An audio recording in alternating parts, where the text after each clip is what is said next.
Sadana reida na nonda I tukutuku ena singile wende indai.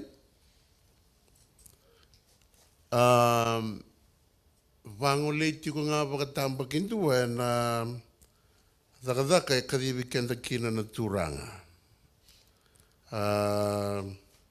Yana numi me mai kamburakitale na ndone ulutanga na madongo kwa ya maidha vuka ya sa mai visa utale kau sa wakanuinui ni tukutuku ni veimbolengo membale tikenda na leni lotu ka wakavinuvenanga talanga ni rasa tiko talanga sona wekanda era thingoma na veisureti na ilo malangi me rawa ni ramai rongoda talanga na utu ni kandina ni kaenda da kavatiko kanda sianga ni da kavatunga ena sona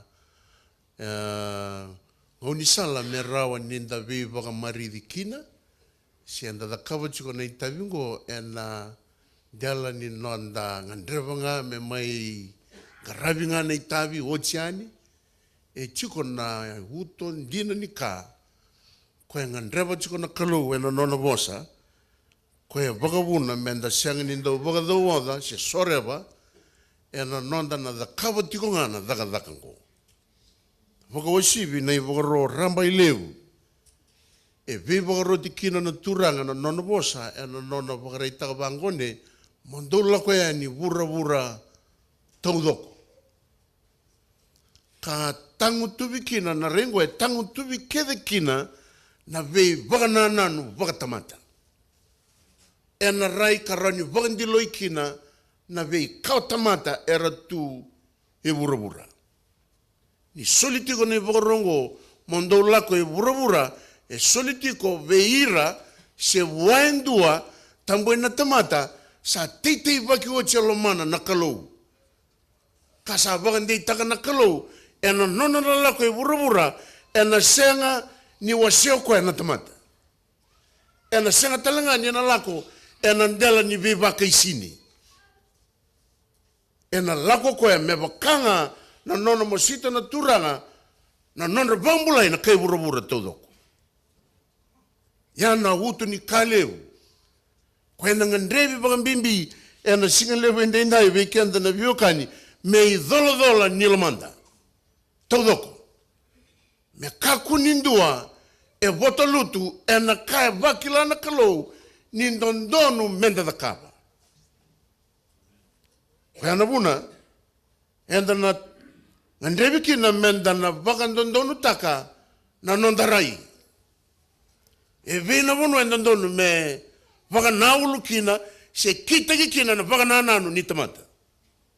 Ni uposo tiko na tamata au wakare e mbali tinongo boso veira era sadingoma na kadi ni kalou. So where is your emphasis? Veno mu target point. Nyo sa mai daramaka na isulu ni nona vingaravi na turang. E levu na ngauna enda na numa ninda na mailewena na ngele ni sipingo kwa sa anduanga na keni wakatawa na turango Jisu Kristo enda sa wakanananu menda lako ngani menda lewe ni lotu. Sa mulodi tunga na wakanananu singatambu me ulaurai wali lotu. Ya ninda reida na yalo ramba ilevu na lako wali lotu ke na lako ya ni vura me wakane wakaro ni turanga e viva koti nga mai na turanga I wali lotu wana tamata sa dingoma nona kadi. Yana sala ko mai wali lotu me wakana leso nenda rongo da chika nambongi ena evasona wase tolu chikine chinka tolu ke na chono wase va chike wase chinka va na chikine chinka ono lako sombo me da na chikine chinka walu na wakanananu ni vonu e dhaka kina na yalo tambu. E dhaka na yalo tambu waendo na tamata e wakaroronga na bosi ni kalou e wakambauta na bosi ni kalou sananga indrangati na yalo tambu. Ia ni sandrangati na yalo tambu kana turango Jisu veire rasalo manikoya Taleroran noni wunau, ena ngai kotomoko endolan doni bebo dingui, ena mai tiko ngā, ena mai tiko wata, kana mai durumi koea. Kana da kawana alta. O luke sange le bolo sara baka rambai lewu, ena dingin sa da kawana tamato ya. Koe rongoda, koe wambota, rangati, sa mai tiko, sa tiko wata, ka sa durumi koe nelo tambu, ka wango neo luke na daka ndo walu, ena ngai longo ma nelo tambu na durumi ke mundo nando tukuni au, wura, tau doko. Kene mbali, rebio kani, non re-emphasis o ira, bagan ditaka, ni san rangati nelo tambu, sanga niralongama mero mai baka tau waluntu. Sanga niralongama mero mai baka takatandemi dambe. O koe bagan ditaka, ni baka yang atagi kuana kalau, ka dibi kuana kalau, e bagan bauta na bosi ni kalau, ka bagan ditaka ni rangati kuana yalo tambu ni kalau, ni sa lago mai no nona lotu na kalau, e nei dolo ni loma na koe me lago i burubura. Kena mbali na kangu, na rona madao anda tu sole bagi tiko kinongo, o koe nga,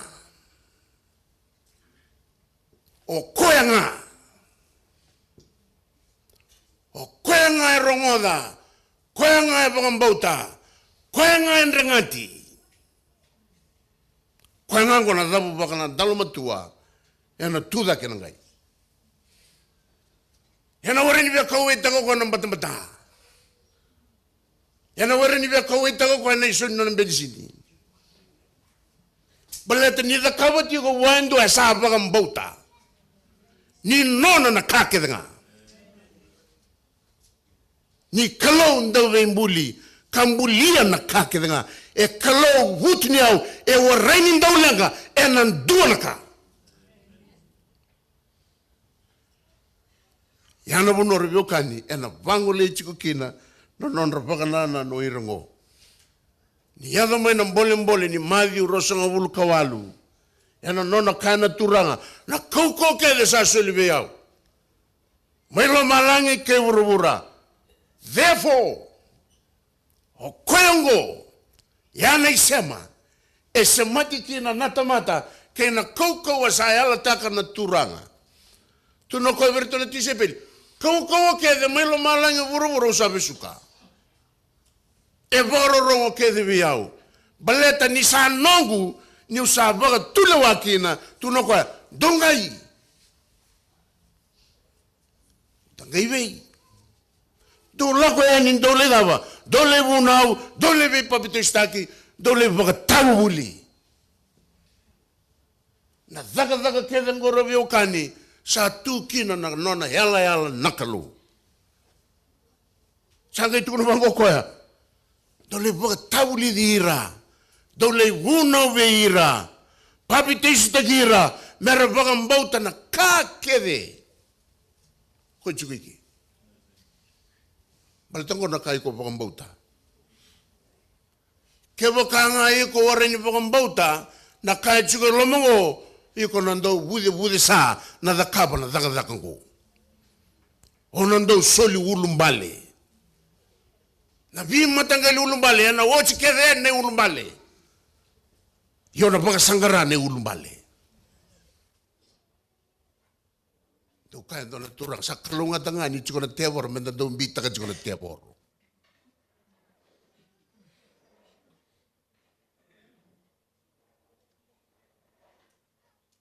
E vivo con dita che non turanga ni sanno dalla cavolo dalla dango tu no ko e uno chico bate ki kemdo. Dona sanga ni la koale. Ke wakana lusina no me yau e na lomo ni rona madongo rebio kani na noma. E ndu e kilachi ko ni salala no mutanga. Aleto ko e tu no ko e dona ka viva kurumbu itegi kina nei tungo e ka dona ndoni bolbol. Via han feto kana na promise ngo bataba e promise ngai kana kalo veranga ngai kana chunga boteire re da kabana da ngo ene via han fia weekend na wori ni bengai ye me da kabada ba se ko ya no bosa na kalo Kesa ko ngangor na buno ko rekin ni vean fe na kalau, well that's it. Sama telemendang kay tukuna. Bateangan ni dol nyo mana. Tuno ka ulang na buru-buru ko me udawa. Me uba sangra kabambula. Yangan nung kumisa. Sindo talaga au solim bulakin au le mati. Henda rangoda nona tangi na kalau ni sabaki lauka nondo vya waki batakena tamana sa tukuna bango kwa nongu kalau oni sambiuti ona buku ni daba sabaki la na turango chisu isabaka nanda ko tamana sengni rora verona victamani na tangi daka na kobelatai. It's all because of you.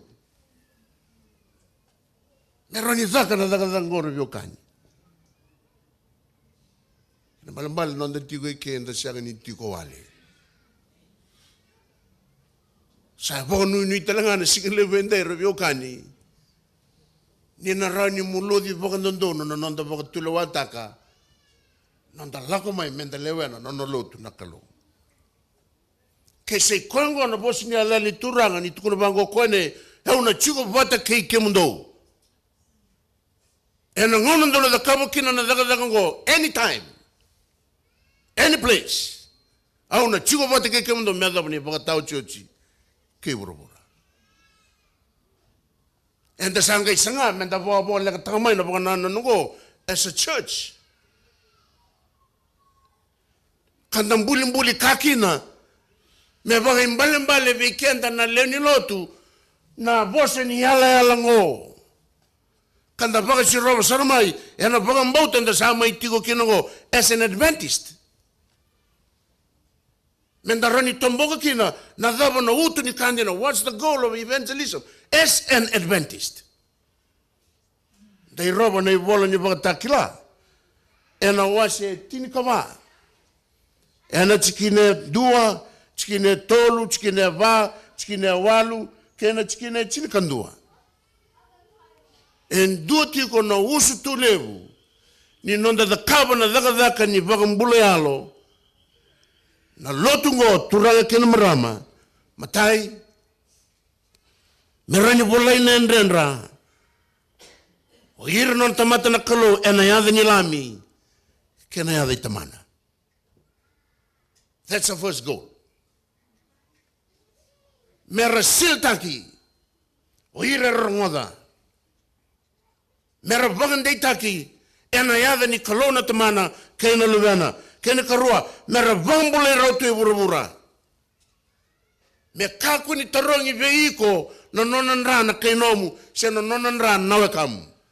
Moda kava na kandina, endondonu moda kava, nio satamata vambulai. Kena katolu, me rawa veira kedanga, enda lako veira, mera muria chiko na lami, ena veia sana kedanga, sa lako kina kokoya. Me kakua, ni rangaile subatale na mbula makawa. Yana wuna ravyo kani na lotungo enandau baka mbimbi takatiko nga na vei baka lututaki na baka mbula yalo. Bale tango endona I dola endona menta vakila kede as a church. Kene kava mera kaku ni unuba na weni ni baka tabu wuli lasu nei papiloni. Kene kalima merani ran deiti gana baka mbauta na bosi ni kalo ka taura tiko nga na baka mbauti chiso. Yana goal. Yana takete. And the sole bagi tiko kina. Kanda na sasanga tiko kina baka tamate andua baka isongo lotu. Menda na nguta tiko baletango endona ka engandreba chiko lomalangi medakaba. Iana seni rani baka dalo mana na kalau ke baka enda sianga ni solimbula o kenda enda sa reida rawa na kambimbingo. Kabango endonando bolo Russell Burrell. Eno non bola na radical discipleship in revolutionary churches. Tambane limsanga bulkando tunabango kwa when growth does not occur, the fault is not God's commission. It is the people's omission.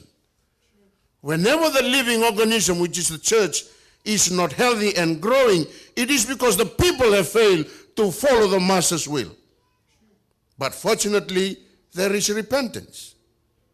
Church growth occurs when the people of God turn away from omission and follow God's commission. Ke pokanda sa vakila chikoro yoka ni kainando bolongo. Ni sa vakai tatao chiko ngai. Sa oren matata chiko venebu nenda sa tosi chiko kina. Sa lewu na kaya hado chiko na lomo ni nonda lotu. Sa sindondonu sa seni dondonu mena basika. Yanda i roba talemanda na pagana nanu ni nona vi kadivi na turanga. Nona Bosnia leala na turanga na kaya la taka koe ni na chiko ngā pati keire ra da kabala daga ngo. Kanda wakambota kina esa church ni ongonga na nrambula ni sokosongolutu. Nonda da kabana vi bolutaki. Ika sa sini ato chiko na tumbu. Ka sa sini basika chiko na vi wakambula taki wakayalo. Ena nomani nona lotu na kalau. Diana ndau maka menda i roba talemanda na yasi ni bula ni venga rabingo. You can pray. You can sing. You can come to church. Yan ngau na nga. Tasana e sangan yan engage tiki kenda kina na daga ngo. According to this writer. And then wakila ni sa wakai stagnant na ilang lako. Sa wakai waka na ulusumbu. Ni waka rau ni katkata. Na kainda na maka. Karani busu-busu nang usuda mendetu ko na dabilomani. It will not happen. But another was sanda tiko nga, sanda udu wata tiko nga loma, sanda wiri tiko nga na vig talanoa, sa mandra mai na talanoa, sanda lei vida jitale, sanda vika se jitale, sa wavivi tunga na talanoa, sa makawa tunga, sa menemendre tunga, sa da wiri tiko nga. En ronga ni visa una lifestyle arabukani, kebaka. Enda sandova te menda lande ni tumba. Dalai sotava na bura-bura. Dalai rongoda tale so ni talanoa. Ni nonda enjoy chuko kyo kenda. Eso era tangi da zara chunga merakila na ka okila. Onanga lesuma you come with new stories. Very influential. Kwana rani me viva ramataki en loma ni songo lotu. Hena ngauna ni vei talanoa. Ke wakanda na sianga ni lako yokani. Sana dua tunga na roti nimbula. Lako ngā mai, lako yani. Lako ngā mai, lako yani. Tu vital talanga ne kavendai. Sa tu vita tauna gitale. Singa tampu taraba. Sinindona kawo yado. Nonda challenge, nonda mbole. Baleta ni talanoa tagitiko na wakananan. Talako yani wura taudoko. Tole bunau, ya echuga sono mbole rabiokani. Matai, the scope of responsibility is tremendous. Every nation, yana bono mendala kina, bura todoko. Sono ngona kenda rongo na bura todoko. Sa bakai malum sarangamai nonda effort. Santa kila sa sinrao. Menga itu kuni mandanga na solibola. Ike rorosar. Kito solibola chuko mai kapucha. Ena vida na mahada saonti. Hauna no me kito lei. Tuki katu me kito durival me banda udaga chuko mai bichi. Yang na kena rorosar.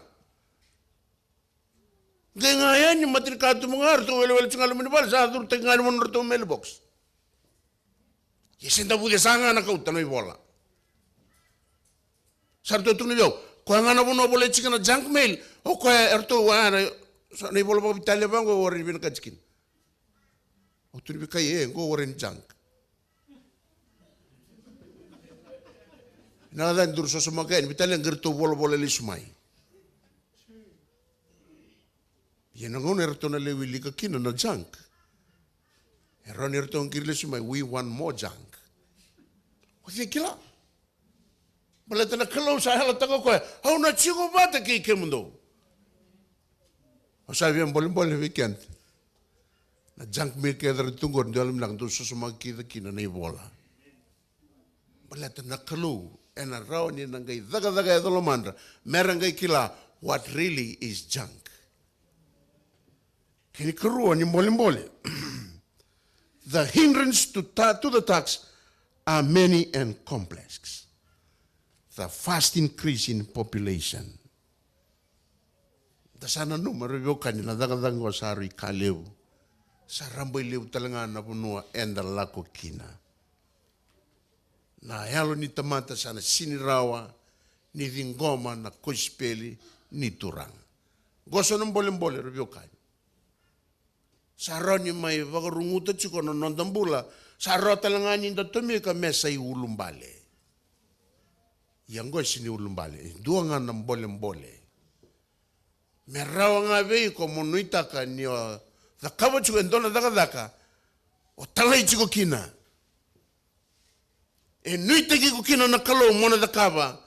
Kasanga talindo e chiko bate keiko. Erani daka kina na kalo. Erani nuita ka na kalo mebakante kiko. Do talanga ng mbole. The human resources are very diminutive. Laylay. So na resource. So na kaya chiko vekenda to. Sali limbeka. Kanda na naman yung na ulumbali. Yalo binaka na kangu. Nakalo sa ala takawa choko. Anyoko na chiko pati kanda ninda dakawa na dakakango. Dakaku ni baka matini masis taka nakalo. May bacho ka ito ng beno. Toko nga siningun sa nesa ni katumba. Da baka lilay taka chiko nakalo. Kalungo sari kalulib. Tunoko ya nono loma langi bura kena kake de tukina. Kenda nga endan rabu chiko bagayalo. Ninda sini reida chiko na kaya wuti ni ukina bagayalo na kalu.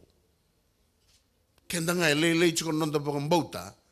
Da sini rani claim taka kina. E sona ka. E bagarei taka na kalu. Membale tikoya.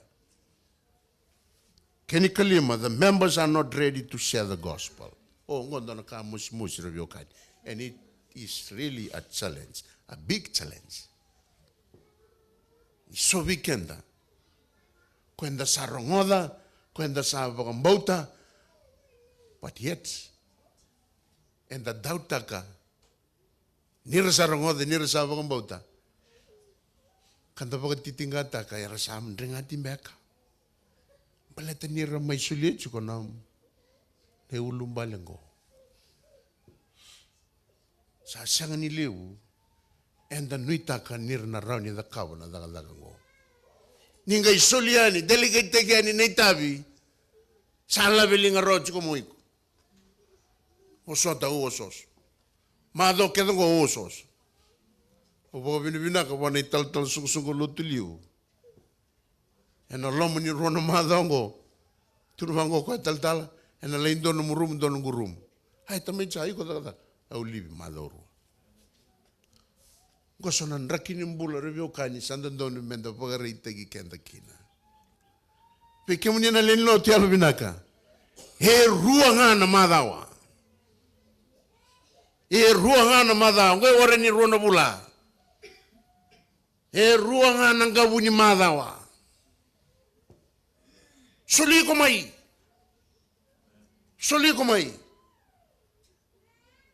Kaya nano maniwari na kemuyanga ba na ron mada we kalew na kemuyanga. Kaya nano maniwari na kemuyanga leyanga ngay ka nano ma ena may lebu sa reke na kemuyanga ena baka lebu tasa rakalo na kemuyanga. Yeme na kakwa nga nindo beda na nono bosi ni haleal na kalu. Babi, ena sige lebu ni kuwa nyo baka ronga tingna ito ko sambole. Mo da kava na dagadango e na dela ni drendre o lago do ruma. Sa tubo garau mona do lata na itavingo kebo kara sa sorebo kede natamata. Enda na da kava na dagadango revyo kani. Baleta ni kadibi kanda kina na kalo kini karua o kwa sa yala taka oti. Nina wareni mbichi kenda. Kevo kao via reida ena matana votu na nona dina na kalau kena nona ndau rongo masu na kalau ni ndau kavivi se tuwai na vivo lotu taki yalo binaka nda soli sele Kua talni lebu talne ulumbalo sanga mo baga toba.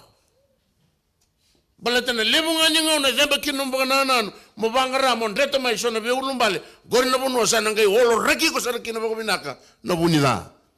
Mena ngai baga mato tagi ko mona tamata ndau soli ulumbale ena be ka kelenga e bina kata na kalo mo dakaba.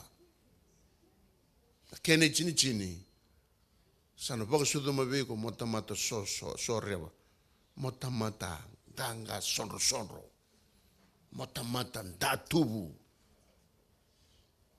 yana ndraki nimbule sini vina kata na kalau yana nona lotu yana ndotu kuna tu ngona lotu ni tangani warin lotu ni tangani menda mai vikomba lotu ni tangani ni sa warai tuna ka ngai tosu tunga lotu ni tangani sa rongodo ko vendonyau sa ochi nei labo ngai tukune no ko vendonyau au sini mebe ko ita ka nei labo ni song lotu ya na tangani tamate vakambauta ni chigo vate kei kenda na kalau ya na roka nimbula ko sabe susunga daga na kalau ya na nona lotu na ngonongo ya talanga na roka nimbula ya na kota mai na kalau ya na nona lotu ya na baka tau chichini ngonongo kana kauchi reiva lebiani uirando soli umbale ya ra chigo na nona lomu ni lotu na kalau batana daba uirango saramai bogo soda chunga saramai wewe chunga ni usundra na ipamadala ni kalau but era senga nimbula taka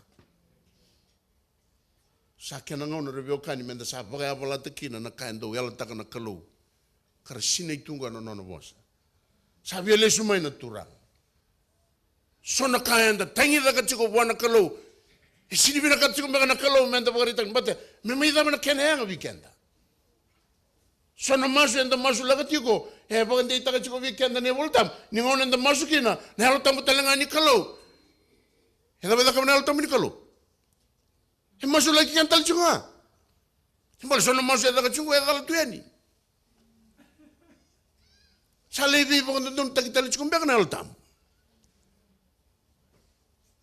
batan ninda sa kawai tegi kendanga kanda senga chunga ni bakila nei dolo nikolo o dei tale meda kabe no buru ni sinro ni ratale mana englos yana buna review kani na lotungo ena da kaba chiko ngana da ngo batana daba sande de no nona rito ragi chiko bote keiko sare da chiko na kalo nyo saru tamata ngongo ena baga sangangara chiko na kalo mele koto mayendo me meke muisusomi bale tsa mama da mbega mai na kai chiko biko sa mata una labelinga sabina kata na kalau sonan rambula era chuko mai tumba ko era roni mai dotale duli pensilini weekend and sa chuko meroni da tudake era na kota mai na mbula ena isongo lut ena biba nga tagi veira na kalau na no mosaka chiko na lotu ni kalau endonga no lotu na kalau yele bu chuko na kena longi tambo tolu chuko na wangango hebeli utagi chiko na kalau era to chiko na le tolu ba kalau ena wangango akena mataru ruko chisu karisto uira kedere chiko ke era linga nindo venga rabi todoko ana kana kalau bino noa bakal kota na kemu na kenra talenga ena lomo ni done ambagi bagadada ena lomo ni wanga era todo uira chiko na vita maningo ora to na doni venga rabi sina kena mbongi Duindini au era mode chiko kena manu. Ora tona le walungo e vamba tonga na matandra to veira kedango. Ka boga di loma revio kani ni ratala keda na pasindia ena loma ni wangango sinindo e kau wata kena dua na kisini mati. Hera kau mbula keda vanua. Baletana daba na linga ni venga rabi era tuena loma ni lotungo sarui tedere. Yana buna revio kani ena da kaba chunga kina na daga ngona lotungo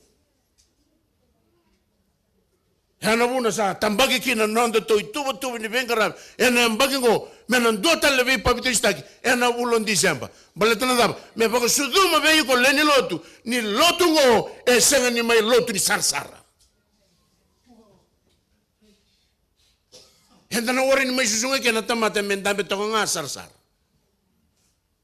Endera kauta mai na tamata koe tu wana kaukaua me da kawa na daga daga. Wada bo sa mbole. Waka tega uru sa kawalu chin kalima.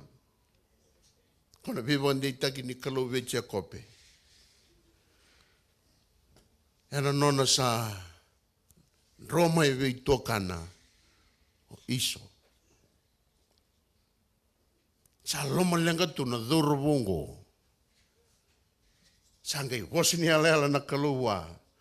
Au na chiko vate ke iko, au na marro iko e na vea sana kedanga o na lako kina.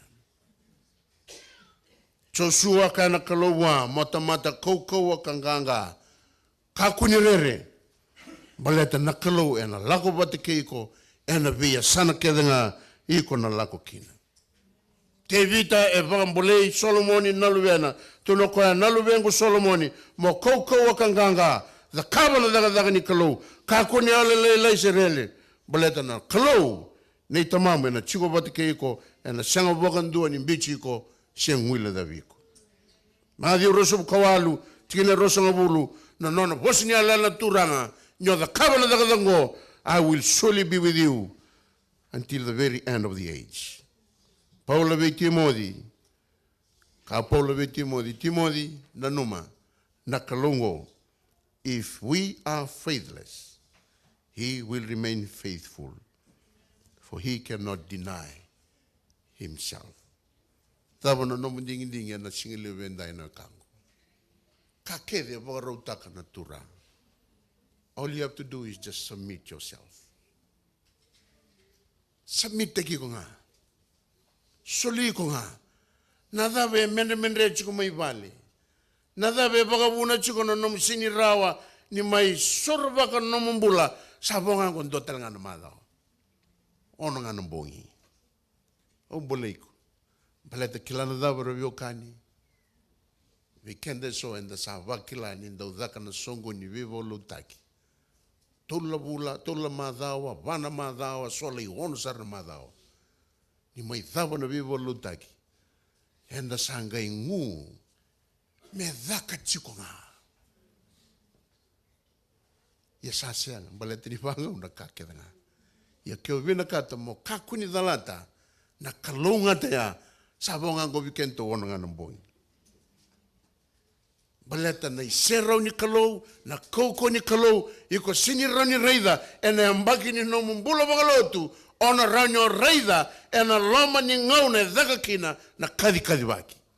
Baleta ya na ka, enda da kawatiko, sianga na bukuni songolotu, sianga na buku ikoe mai bunau, enda da kawatiko na kai vinakata, o koe na itauke ni lotungo. Baleta na ngauna nga enda bagalama binakataka kino na kalou, ena marau na kalou. Enda sini da kawati una kango menda bogalo binakataka na tamata. Go sini nanda daka. Gono nona daka na kalou. Enda baka ionga wana turanga enda tukono bangone donu kimami sana lako. Balta dabo iko tale kimani. Sa chuku weekend na mentality ya revyo kani.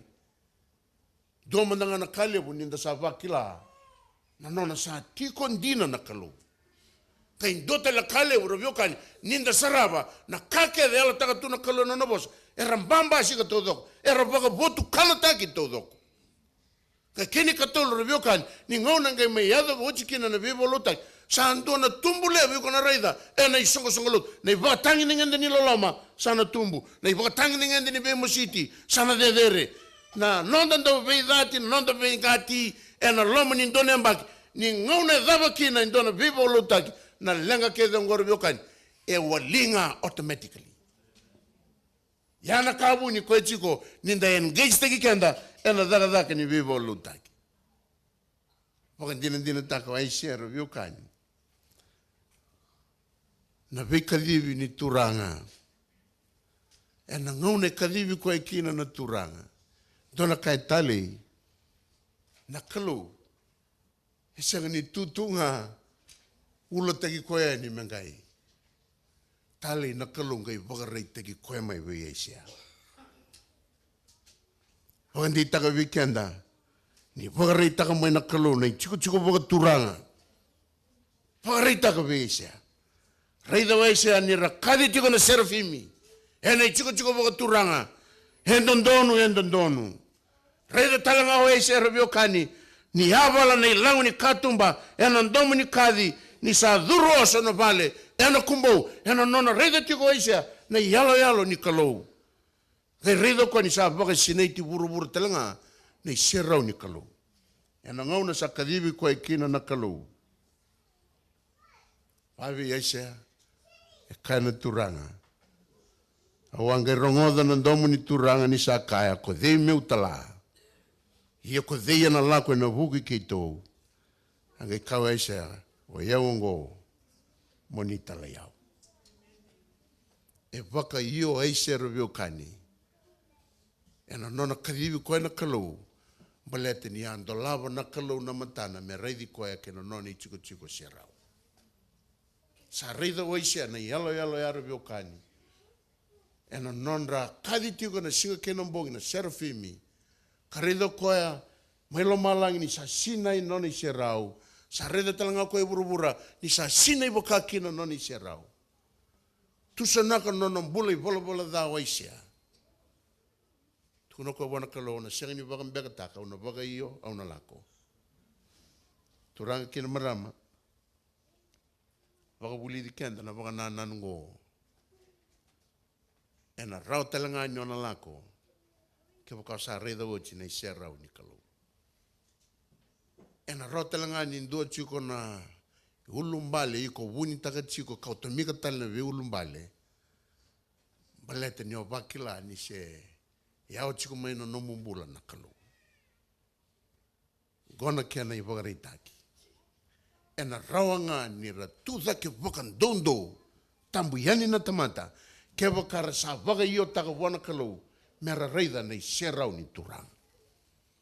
E na ngona sana reida kina na kalau ke na kaida kaba na kalau ke na wunu e tu rombota na nona yala ni nona kou na kalau ke na nona sa liusa na tigo na kalau e na senga ni na dondo nungu sumu se me tumbu mai wego na lirere mo waka suka na nona ngangandri na kalau mo da kaba nona da daka.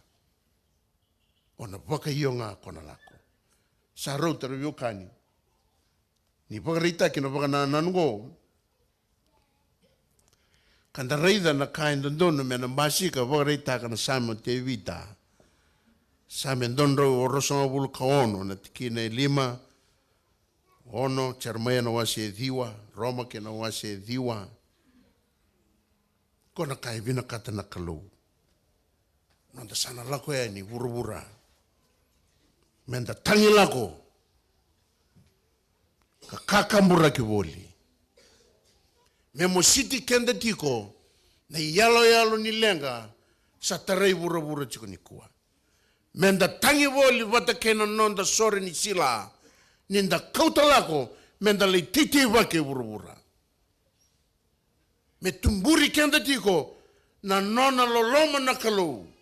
Kanda na dakaba chiko na dagango e nandele ni nonda mosita na yalo mera vagambulai. Kau te vite keri. Tangi nyo ka kambura ki voli. Tangi nyo lako vata tiko kena sorni sila. Gosi ni dagadaka ni tamata e dakaba chiko na veivala na veisinga. Gona dagadaka ni tamata e tuwa na yalo malumu kena nona mosita ndina na mbula me vagambula imbatana daba na viva kata talo taki ni tevoro e da kama chuga e vuru kuwa sa leu saranga yana ka enda na senga ni vina kata me da kama chuga na tevoro me boka toto ngana chuga na tamatango me daba nono manti baleta enda kila ne bolo tambu na tevoro kwa sin lakngama e me viva katawani kwa lago mai rabu me bagarusa yana nona misa na tevoro. Yana kanda vina kata me kakuniado waendona yalo. Koe waka vita le te koe tu na tevoro. Yana wuna kaki na te vita. Dau lako voli, dau kakambura ki voli, ni dau tangi lako. Kaucharamaya, me waka wai chiko na matanda. Me vutu ngu chiko na lomanda. Ena vukundra na nona tamata na kalau. Menda tangi chiko na vukundra nawe kanda, wakayango, kaya paula, na Roma na wase diwa. Na tukutuku ke no rebio kano viva mo sutigo kina go na tukutuku ni viva gan rati kina no mo bubale. Ke sinra wachi buru mo boga luta ka elbina pang bulam dengan no bubale. Yana kena daga menda da kaba chiko ni kuwa. Ke sa ronyo susungo ba bina ka chiko no bubale mai bale. Ni ologo mai na sungo lotu. Ona mai mosita talenga na vivo bale re chiko ni sungo lotu. Ni na tangi se lako se ndua na lube ni songo lotu. Ona senga ni kawai tanga no to tangi na lube mu. Ona kawai taka tale chinga no ngoni sa mai tangi langa chingo. Senga ni lube mu bagayango. Goi sona i tobo rebio kani sona rai sona mbula. Ena mai baka suduma beikanda na kalou. Ena ngona nda sana saraba ochi chikukina na iserau ni turang. Ena ngona sana baka reita kina beiko na ka langi membaleta na kalou. Na ka membaleti iko self sana yali. Baleto sana kota chiko no sori sila with tears in your eyes. Sana tangi chiko na lomamu. Enda na siyang nilakungan mendale ko yalomay may baga libutak ni wilu turkibito. No, that's not the point. Gona to live. Ninonda da kaba na dagadango. Baleta na kalo ya musita non rambula mera bambulai. Mera baga takila tagirawa. Mera claim tagirawa. Mera muria chiko na lami. Ena beisinga. Ena burungo. Me sambolo tiko beiko. Na non rambula. Kaya kanda tisi pelitina ni turango chisu. Kana madi uchin kaonrosu kaba. Sangay kabir no tisi peli chisu. Kaya kanda sabi muria me kakuni muria lomana me dala tanga non kobeletai kamuriao. Ya sabi na kata mo lakaba na dagang goribyo kani. Well, you have to be a real follower of Jesus. Sang walang anyo ko yaribyo kani. Kana ipiruchin kondo walu. Ni sabang bauta sa talera roya parama. Kadi melago kina bono simberi soliwa metoke na sala ko yani. Yesa sinikila na bono sala kina. A disciple has to be available anytime. Kaya ka sabia da kaba na dango, kaya ka sabia muria na turang. Kaya ka ko na no masa claim taga kede na bosi ni alal. Especially in the kaba na dango. Well, you have to avail yourself every day. Ni kadi na isang lotu, you should be there as the first one. Kung ibe kawita ka nang rasululong balital na so. Suli ko yan. Balitan ay baka takila-kila. You know, na real disciple na kalo. Kaya ni katolo. Sa amin doon rasul ka babasok katolo chini. Ni babuli diyo medakaw nom nilawani. Say, kamu nina nung kalo. Sa alalama na lumamani na lumani me. Tumberi ako kaya ena po nun doon. Uhira talanga era da kawa na dango. Kila baka di lolama rabio kani. Ichukubere ndona yalo. They are happy to be taught. Ni lele na kila ichukubiko. Na elo me di ngoma mo baka bulidi. E kawuru na elo mo. E baka ndona udi wa ilako baka malua. Ni o hula taka ene ndona batu. Na udi wa ingo iti loma sombunga. Yana yalo ni tamata sakawuru. Yana tisay pelindina ni turanga. Siya mani baka dabasar na deder ni buli rawata na tamatongo. Siya mani baka dabasar na lolo birani bono e mbula tukina. Ni ngau na e rula tagikina na bos ni kalau. Yana ndau di ngoma. Go na matangali yalo nawe kangu. Kwa ndau vina kata na kalau me baka yang antaka. Baleta na reta mai na yalo ni tamata mera kila. Ni dona kabu ni chiko. Karani baka kinongo en dona rere ni mbula vida la chike yao. Hau vina kata me wakate ki koe. Ipiriuchin karua lima wana na lubengo kaku ni mbeda ni sadun rubi ko choba selo wai ni sabuno dhiko. O koe salomano ko choba sadun rubu ko koe. Kasa eviti rekedanga na lubena sa vina kata ko koe. A disciple had to be correctable. Ke saya da mai vi ko ndona linga ni vi wo buli di thingoma. Ke bukasa tu ni vi ko mo baka chiki thingoma. Korendo ni tubo ni nona saksanga nakalo me sulevi ko ndona tubo. Baleta na da bro kani gono nona lotu nakalo. Ke saya da mai vi ko nanga una ndendre ya lo malmalum. Pako vini kataka nakalo. Ni o rei da chiko na mau e nilingana. Ninda na takabu na kango e na lomani lotu rubio kani. Karena laku mai o ire so. Waka hera te kira mai na turanga. Ramai rei da chiko na model nikalo. Ni batungo e na nona lomani lotu. Hende na lomandra. Na balabu ni ngauna ra waka sangangara kina. Waka lo loma te kira tu na te boro. E na ngauna e sotan dono kina. Nona waka sangangara. Ke na nona vei waka hera te kina kalau. Karangai mai rei da. E na lomani lotu. Nyon rama taka tiko. Nyon mbula taka tiko rubio kani. E ndona waka dengu lebu na sulia. Sangani kara o rao rubio kani. Mera kuni na tamatan dobo sota. E na nona lomani lotu na kalau. Sangani kara o rao. E nda reida chiko e na roka ni mbula nei paula. E na indola ni lesoni. Ni vula tolungo. Sa lei tu mai vali bibes. E ndona bonua. E anda kurumbu itaka. Ni raniado kina. E ndu e baga yang ataki koe na kalau. Sanga mbole chiko mai. O eu sa tokongo. Sobi ke mdono muriau mai. Sona siviche usara. Sa chiko na kene sulu mendandarmaka. Sa chiko na kene sovo, na kene tovo, menda vila sami chiko kina, e na nona lotu na nona warraka chiko na turang.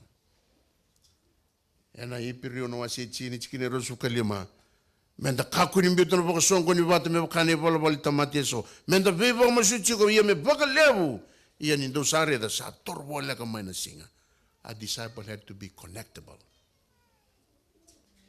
The connect chiko na bingona. Tangona kai kadivi kenda kina na kalau. Mati ni choni vadiwa na kango sa pagreita kina lomani kalau vikenda sa talai burubur na lubena ndombonga na kalau. Ko ba tumburo ko menda mbula ena bukuna. A disciple had to be sendable. Ke kai ko pagandei taka. Ni kadivi ko na kalau ena nona lotu for a purpose. E sanga lindo na ina ki nona vi kadivi na kalau. Baleta na daga ni be bombulai ra da kabunga wira sa bombulai. Simple as that. Ke bokanga ko sin engage te ko chiko. Sanga talinga indo talara ki mameroni reida. E pagande tanga vi ki mami. Ni se vina ka chi mosi sudubo talemanda. Yenda boko vina me bokana ka ras berel. Enda kalunga ta ni tiko na soli ni dava. Ni vevutuni. Ninda sakila ni sa tao ni lago. Ninda sakila sa tirmadala si daga talento na songo ni ko ulung bale dabatal. Sa vima taga ulung bale kere tuna burburu ko sa songo na ko chikete.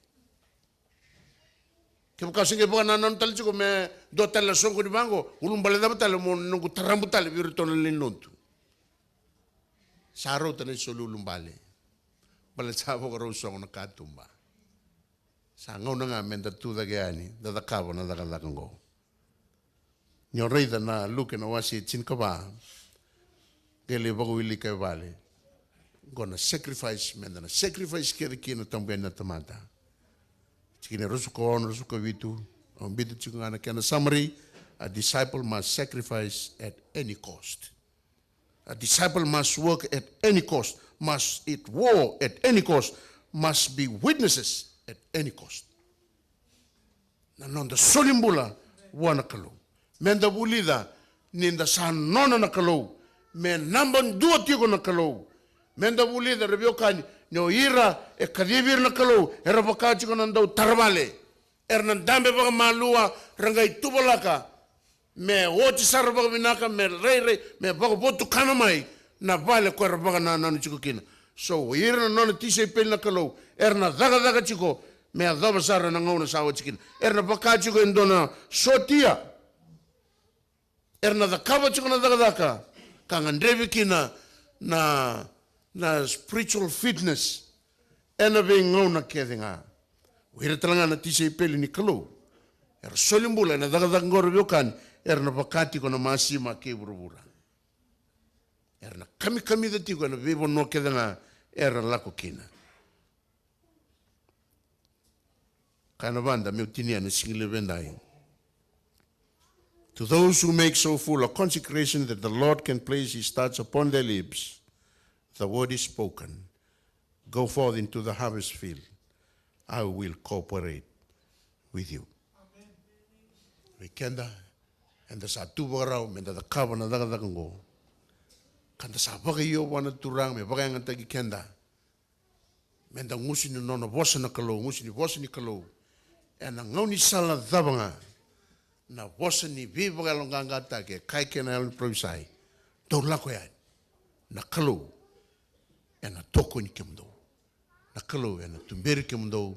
E na salavate ki kemdo. Rebio kain leil notu. Ono ngani singa sabo.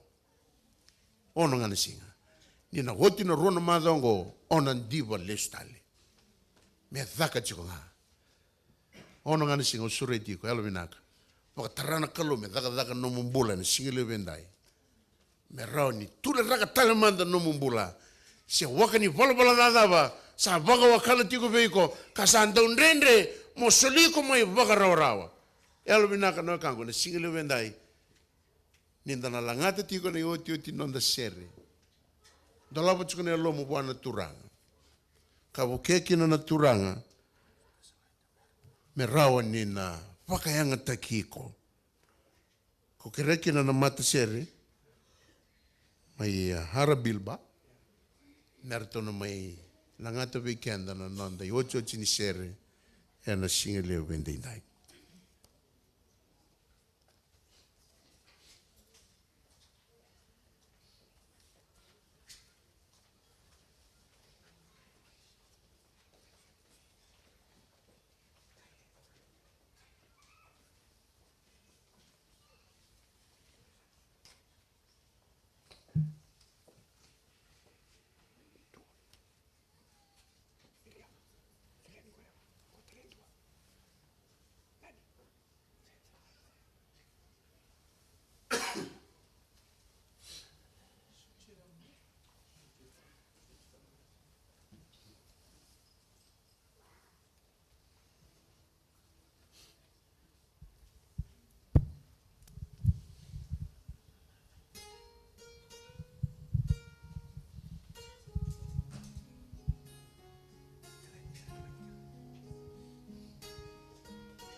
Sarui talei veia longumbula ninda utau vimate nitaraya ambula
Turanga kina marama.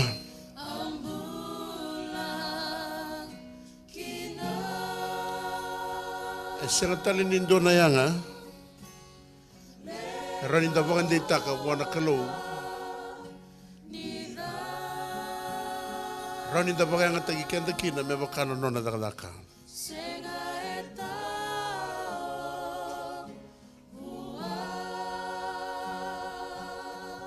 Ranyo kaya ni na may matanggali oso na ulumbale. Yan raram ni bosi ni kalau revyo kani. Kadibi kenda na kalau balete ni vio boga yang tagi kenda. Kadibi kenda na kalau balete ni vio boga mbulai kenda. Kadibi kenda na kalau balete ni sangat talinindu etiko. Toto bata kena kain biuta vei ko na kalau me bagai nga tagi ko na turang. Ko ya na buna rebyo kani. Raro no lako na turanga vei ko na nombula. Kau dingomi ko na marau. Kabosoti ko era chiko na turanga. Merani matua vei ko na baga nanu. Na inaki ni nona kadibi ko. Ke se koia revyo kani na tandro ni ngonsala. Iko vakila na singa levendai. Ka bagabuna me kauchi ko era kina na kalau. Senga ni somo baga ndono veiko na nomi balabala. Ke vakila ni tiko na inaki ni kalau. Eno nomo mbula. Kau vina kata mo vebu tu ni wana kalau. Mo baga reita wana kalau turanga ni soti au. Ni wasanga ni ndau reida tu. Na kandina etu ena lomamu ni beyau. Ke koia na idolo ni lomamu. O sureti ko tuda kena singi levendai. Me daru masu bata wana kalau. Ni wawa tiko na turanga. Me baga yang atakir non tamata. Den dua chuko beiko en donaka. Kapina kata na turanga me baga yang ataka. Ena lomamu ni wana singa saho tiko. Bina kata na turanga me baga mbulaiko. Bina kata na turanga me baga torre dake taka no mbula. Aru tangi wana kalau ena singa leo wende indai. Bore taka wana turanga isa turanga. Dau leka tu na nongu rei di kemuni. Dau baga wana tu me undau supaya anga taka seda kava e sonaka. Ena ngauno ni ngandrebo ki na muni baga anga takiao. Talawa na ilo mani sigilewu ni kuwa. Reida na kalau ke na nona ngangandre. Na kalau ke na nona may mati. Na rambula na wekanda. Ke na kaya na boga rau taka na kalau ini boga tau chichiningonongo. Pina kata na turanga menda lako yani. Menda leipi boga mulai. Coba na ne mami kalau. Ke mai waka binibina kana singalewe ndei na kalau ni be waka te ke mai. Ke mai waka binibina na kalau ni rani tula raka nema mimbola ni singalewe ngo. Ke mai ala ko lala mai na kalau. Tamangu ke mai sa dolaba na lo mai ke mai ve ke muni. Oni reidi ke mai sa waka binanga na kalau. Mai na ului ke mai dake thabara ka sombusara ni na ganga le ba mi ke mai ra. Sang nindo na katurang ke mami buni tagarawa. Ya sakale buti ko nga na kalau na ne mami daw soli ulum bale vekem ni. Ya na talente kene soli ni sulebe ke mami sang nindo vakayang taka na kalau. Tamangu ni bosoti ke mami. Vakayang taki ke mami na singa tambende ndai merani ke mami na deiti ko ena nomuni kadi. Kapag raw tegi ke mami tiko, ene oti ningonongo, me ke mami lingamu ni tiko na kalo, veir na weke ke mami, gosa ka ne mami ngangandre. Ena bukum ni chisu na ne mami turanga, ka ne mami bagambula. Loloma lebu ni kalo na tamanda, kena loloma i chisu na luwe muni, kena ndoni vei bagadingu na kalo na lotambu, me tiko vata ke mami, suko vata ke mami na singa lebu endendai, me kako sarangani mundo. Amen.